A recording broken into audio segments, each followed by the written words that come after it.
and Kelly here, and today I'm going to film another one of my Try a Chapter Unhaul series videos. I'll link the playlist down below if you haven't seen them before, but basically this is where I have pulled books off my shelf that I have just lost interest in over the years, or maybe I just didn't know much about them to begin with, and I'm reading the first chapter to see if I actually am interested in reading the whole book or if it's time to get rid of it. And for this video, all of the books that I'm trying are young adult books. I've just realized lately that there are only very specific young adult books that I actually find interesting, that most of them just aren't appealing to me anymore. And so I basically pulled off any that I'm just not sure about. And I figured I would try and see if the authors are ones that I want to read. I think almost all of these are new to me authors, and so I just want to see if the writing works for me. So the first one is Glory O'Brien's History of the Future by A.S. King.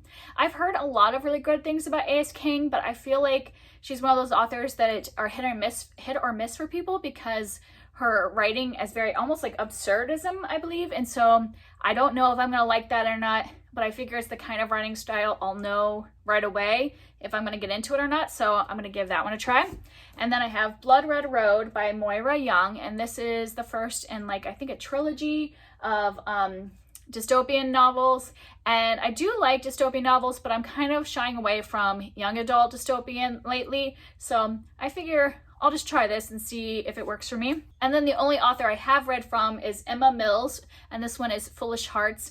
And I have enjoyed books by Emma Mills in the past, but then I've also DNF'd other books by her. And this one I think involves a person that involves fame in some way. I can't remember exactly, but I thought I heard that. And I usually don't really care if people are part of a fandom or things like that. It's just not something I'm usually interested in books. So I kind of figured I should look into this more and read the first chapter and find out if I'm actually going to enjoy this one. And then one that was kind of hyped on BookTube several years ago is We Are the Ants by Sean David Hutchinson. I don't hear about this much anymore, but about 3 years ago, this was everywhere. And I believe this is sci-fi, and I just don't really know whether I'm going to get along with it because it kind of was big hype a few years ago, and then now I don't hear about it anymore. And the last one is another really hyped author. I just haven't read any of her books yet, and that's On the Come Up by Angie Thomas.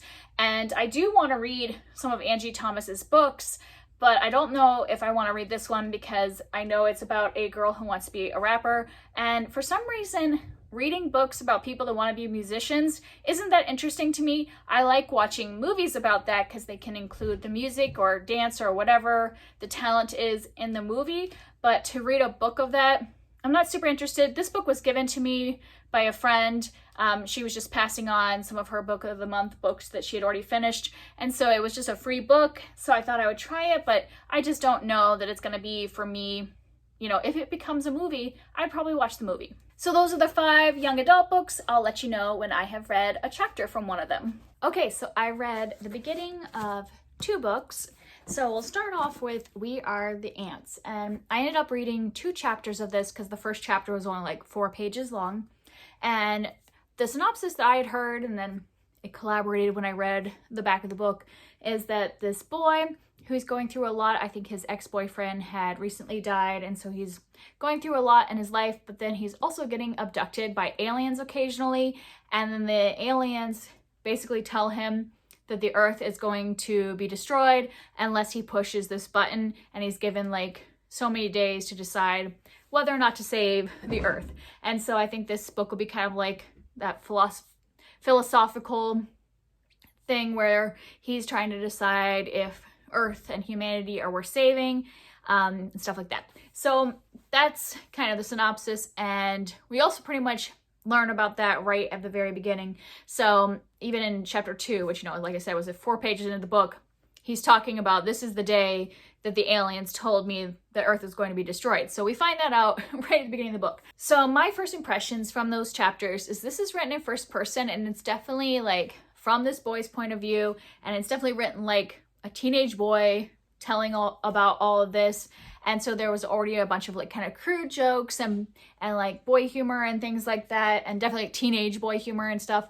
And I don't know, I'm not completely compelled yet, but the concept seems interesting. And when I look at the reviews, a lot of people rate this very highly and There are good aspects about it. I mean, I was kind of like entertained in those first couple chapters. I just don't know if that kind of humor, I'm going to be able to take this many pages of it. Like it's a pretty long book. It's like 450 pages. That humor might grate on me after a while, but I was kind of like compelled of like, how does he make this decision? Like what it goes into, like he knows right away at the beginning. And so that means this whole book is like him deciding, and I just kind of want to know what that process is of him deciding. So I'm going to keep this, but I'm also not like saying I'm going to commit to read the whole thing, because if that boy humor kind of starts bothering me after a while, like that teenage crudeness, I might end up having to put it down. But for now, I'm compelled to see kind of where it goes. And then that's very similar with this one.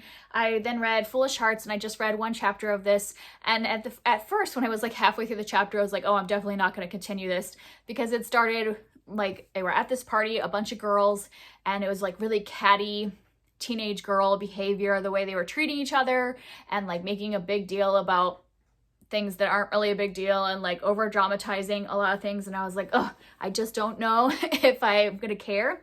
But then the second half of the chapter pulled me in a little bit. So the concept of this is that we're following this girl named Candace, and while she's at this party, so this happens in the first chapter, and in the synopsis it tells us that she overhears the it couple at school breaking up. Like she's accidentally eavesdropping and hears them break up. And so one of the girls that was in that couple it has kind of out for our main character because she was there for this sensitive moment. And so I think they have like a rivalry, but then from what I hear, that like maybe they kind of go from rivals to friends. That's kind of my hope. And so yes, the first half of the first chapter kind of turned me off with the like high school drama, but then that whole like scene of her eavesdropping on the breakup was kind of interesting. And like also when I was reading a lot of reviews, a lot of people said that this is kind of like a enemies to friends, which is a concept I think sounds really interesting. Like, you know, we often see enemies to lovers kind of, or, you know, enemies to like going out kind of thing. And I like this whole concept of like enemies turning to friends. And I like that maybe the focus of this is on a friendship. I think there's also a romance, but from the reviews I saw, a lot of people were commenting about the like female friendship and this being like the high point. And there's also, it says on the back that they're going to be putting on a production of A Midsummer Night's Dream. I like theater books too. So I'm not turned off enough by that early drama to not give this a chance. That might have been a double negative. But what I'm saying is that I am going to continue to give this book a chance. But just like this one, if that teen angsty drama stuff like becomes too much for me, then I might put it down. But for now, I'm compelled enough by the synopsis and the reviews of both these books that I want to give them more of a chance, because they do seem to have some things that are interesting about them. So I'll let you know when I have read another one. All right, it's the next day and I have read the beginning of 2 more books. So first I read about 15 pages in Gloria O'Brien's History of the Future, because the chapters are super short in this, like 2 pages, 3 pages, something like that. So I just kept kind of reading until I had read around, 12 to 18, I figure somewhere in that range. So I just stopped at a chapter in there. And this, okay, so from those 15 pages, I didn't really get at all what this is about yet. So I read the synopsis online, and it sounds like this is following a girl named Glory who, her and her friend somehow drink a petrified bat. It doesn't explain how they do that yet in the book. And by doing that, they suddenly have visions, or at least Glory has visions of the future. And I think it's kind of like a dystopian contemporary, like, so she's in modern day, but like she has visions of this like dystopian world that we're going to be living in the future and stuff like that. And she's trying to make sure that future doesn't happen. That's what I got from the synopsis online. And actually, I think that's what it says on the back too. I just read the synopsis online. So I had said in my intro that some of A.S. King writing I had heard is just kind of strange, maybe a little absurdist. And this like definitely had a weird feeling, like because the chapters are so short and they don't follow like a narrative structure, they're kind of like each about a different topic and not necessarily in order.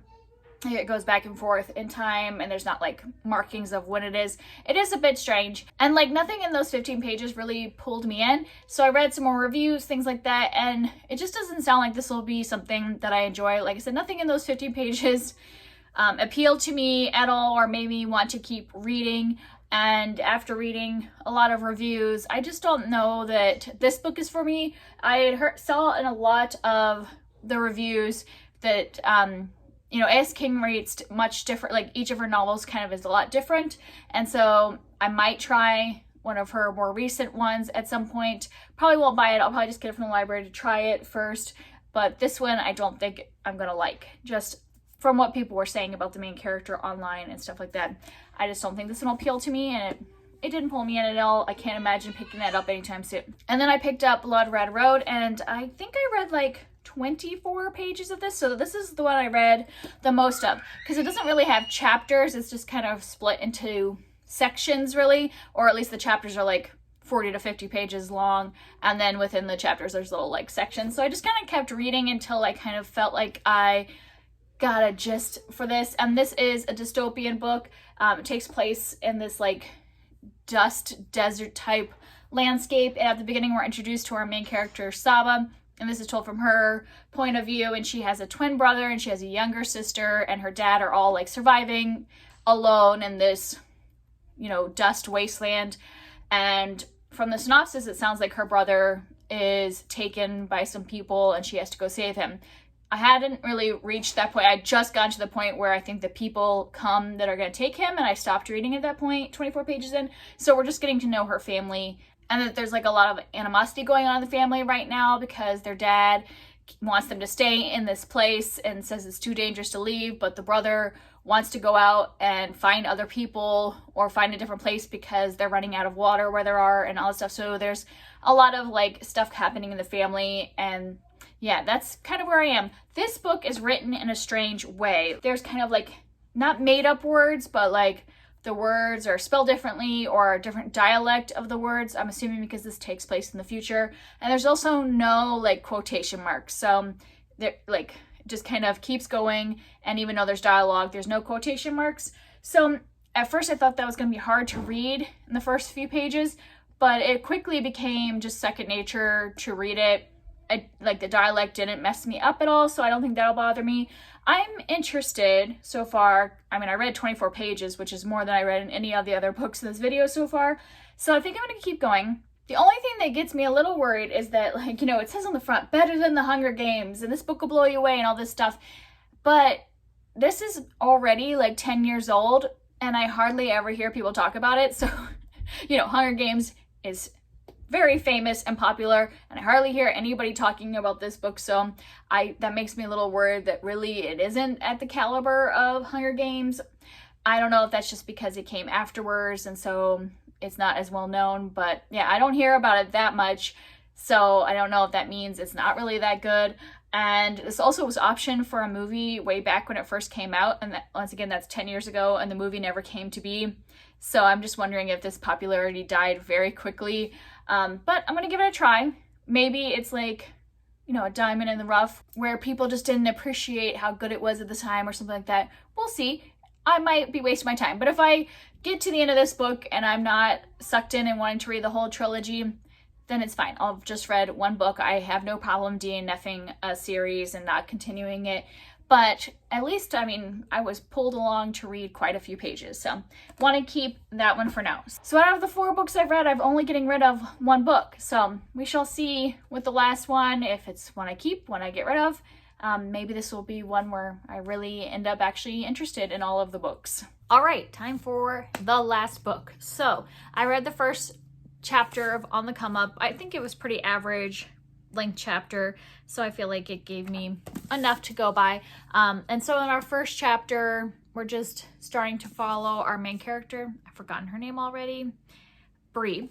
And she just basically right from the very beginning is talking about how much she wants to be a rapper, and she's hoping to get invited to this rap battle thing at, I think it's at a nightclub or something like that. And so she's just like basically forgetting about everything else she's supposed to be doing at school and stuff like that because she's so focused on this rap battle. And I think it kind of like leads to some arguments with some of the adults in her life and stuff like that. And so that's basically what happens in the first chapter. And the thing is, I do think that this is well written because I found her an interesting character. I found the first chapter interesting enough, but I just have no interest in reading this book. So I think I just need to read one of Angie Thomas's other books, because I think, just like I said in the very beginning, reading about somebody following their music dreams is not something I'm interested in reading about. If this becomes a movie, I would definitely watch it, and I might even actually listen to the audiobook of this, because then at least maybe I could hear some of the music and stuff like that. That might happen someday if I read her other books and decide I just really want to read all of her books. But at this point, I don't want this to be the first book from her that I read. I'm just not interested in the topic. So nothing wrong with this one. I know why I haven't picked it up. The topic just doesn't interest me, because that was a perfectly well-written chapter, but just did not make me want to read the book. So out of the 5 that I tried, there are 2 that I'm getting rid of. And this one I just think really is not my taste, the style of book this is. And then this one, the topic just doesn't interest me.